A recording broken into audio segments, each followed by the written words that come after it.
অন্ধকারে অতি সাবধানে লাইন ধরে হাঁটতে হাঁটতে নদের চাঁদ স্টেশনের দিকে ফিরে গেল।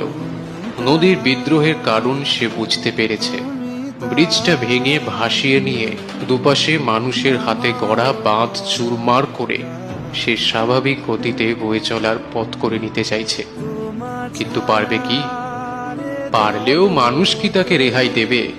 আজ যে ব্রিজ আর বাঁধ সে ভেঙে ফেলবে, কাল মানুষ আবার সেই ব্রিজ আর বাঁধ গড়ে তুলবে।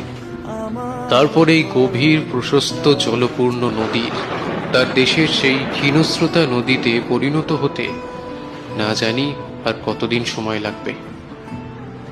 স্টেশনের কাছেই নতুন রং করা ব্রিজটির জন্য এতকাল নদের চাঁদ গর্ব অনুভব করেছে। আজ তার মনে হলো, কি প্রয়োজন ছিল এই ব্রিজের? বোধহয় এই প্রশ্নের জবাব